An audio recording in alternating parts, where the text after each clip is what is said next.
दोस्तों नमस्कार। The facts monster YouTube channel में आपका स्वागत है।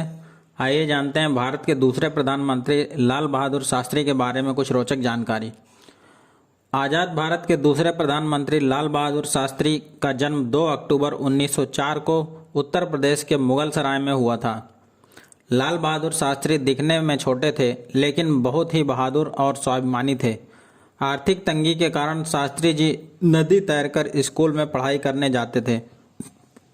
काशी विद्यापीठ में संस्कृत में शास्त्री जी की उपाधि मिलने के बाद उन्होंने अपने नाम लाल बहादुर के आगे शास्त्री लगाना शुरू कर दिया था तथा जाति सूचक शब्द श्रीवास्तव को हमेशा के लिए हटा दिया। देश की आज़ादी के लिए 16 साल की उम्र में पढ़ाई छोड़कर शास्त्री जी आज़ादी के आंदोलन में कूद पड़े और गांधी जी के असहयोग आंदोलन में शामिल हो गए। 16 मार्च 1928 को उनका विवाह मिर्जापुर की ललिता देवी से हुआ था। उन्होंने दहेज के तौर पर एक चरखा और कुछ गज कपड़ा लिया था। उनके 2 बेटियां और 4 बेटे थे। 1920 में शास्त्री जी आज़ादी की लड़ाई में कूद गए थे। 1921 के असहयोग आंदोलन से लेकर 1942 तक अंग्रेजों भारत छोड़ो आंदोलन में भी उन्होंने बढ़ चढ़कर हिस्सा लिया था। इस दौरान उन्होंने कई बार गिरफ्तारी दी और जेल भी गए। 1951 में आज़ादी के बाद शास्त्री जी दिल्ली आ गए और उन्होंने केंद्रीय मंत्रिमंडल के कई विभागों का प्रभार संभाला।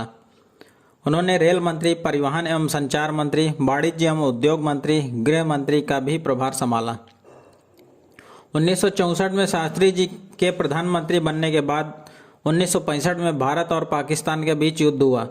शास्त्री जी ने भारतीय सेना का मनोबल बढ़ाया और इसका परिणाम यह हुआ कि भारतीय सेना ने पाकिस्तान का बड़ा हिस्सा युद्ध में जीत लिया था। युद्ध की वजह से देश में खाद्यान्न की भारी कमी हो गई तथा अमेरिका ने भारत पर दबाव बनाने के लिए अनाज एक्सपोर्ट को रोकने की धमकी दे दी। शास्त्री जी ने कहा कि हम किसी के सामने भीख मांगने की बजाय स्वाभिमान से भूखे रहना पसंद करेंगे। लाल बहादुर शास्त्री ने जनता से अपील की कि जब तक अनाज की व्यवस्था नहीं हो जाती तब तक सब लोग सोमवार का व्रत रखना चालू कर दें और खाना कम खाया करें। जब पाकिस्तान से युद्ध चल रहा था तो शास्त्री जी ने देशवासियों से कहा कि युद्ध में बहुत रुपए खर्च हो सकते हैं, इसलिए सभी लोग अपने फालतू के खर्च कम करके जितना हो सके सेना को धनराशि देकर सहयोग करें। खर्च कम करने वाली बात शास्त्री जी ने खुद के दैनिक जीवन में उतारी। उन्होंने उनके घर के सारे काम करने वाले नौकरों को हटा दिया था और वो खुद ही अपने कपड़े धोते थे और खुद ही अपने घर की सफाई और झाड़ू पोछा करते थे। जब शास्त्री जी ताशकंद समझौते के लिए जा रहे थे तो उनकी पत्नी ने कहा कि अब तो इस पुरानी फटी धोती की जगह नई धोती खरीद लीजिए। तो शास्त्री जी ने कहा, इस देश में अभी भी बहुत ऐसे किसान हैं जो फटी हुई धोती पहनते हैं, इसलिए मैं अच्छे कपड़े कैसे पहन सकता हूँ, क्योंकि मैं उन गरीबों का ही नेता हूँ, अमीरों का नहीं। तब शास्त्री जी खुद अपनी फटी धोती को अपने हाथ से सिलकर ताशकंद समझौते के लिए गए थे। भीड़ को नियंत्रित करने के लिए लाठी की जगह पानी की बौछार का प्रयोग लाल बहादुर शास्त्री ने ही शुरू किया था। लाल बहादुर शास्त्री इतनी सादगी में रहते थे कि एक बार इंदिरा गांधी शास्त्री जी से मिलने उनके घर पहुंची तो घर की हालत देखकर उन्होंने कहा, यह तो चपरासी का घर लग रहा है। ये बात बहुत कम लोग जानते होंगे कि परिवहन विभाग में महिलाओं के लिए आरक्षित सीट की शुरुआत लाल बहादुर शास्त्री ने की थी।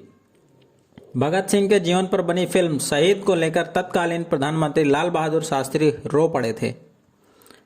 लाल बहादुर शास्त्री एकमात्र ऐसे प्रधानमंत्री रहे हैं जिन्होंने देश के बजट में से 25% सेना के ऊपर खर्च करने का फैसला लिया था। शास्त्री जी हमेशा कहते थे कि देश का जवान और देश का किसान देश के सबसे महत्वपूर्ण इंसान हैं। उन्होंने जय जवान जय किसान का नारा भी दिया था।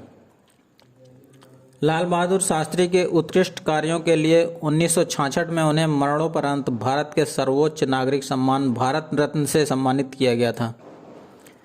शास्त्री जी की मृत्यु के बाद उनके बैंक चेक करवाने पर उनके खाते में मात्र 365 रुपये थे। इससे पता चलता है कि शास्त्री जी कितने ईमानदार थे। 10 जनवरी 1966 को ताशकंद में पाकिस्तान के साथ शांति समझौते पर करार के महज 12 घंटे बाद 11 जनवरी को लाल बहादुर शास्त्री की मृत्यु हो गई थी।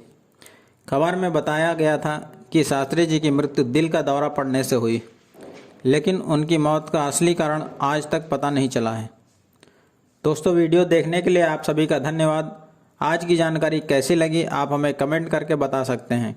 इसी तरह हम आपको रेगुलर नई नई जानकारी से अवगत कराते रहेंगे, अतः आप हमारे चैनल को लाइक और सब्सक्राइब करना ना भूलें। धन्यवाद। जय हिंद।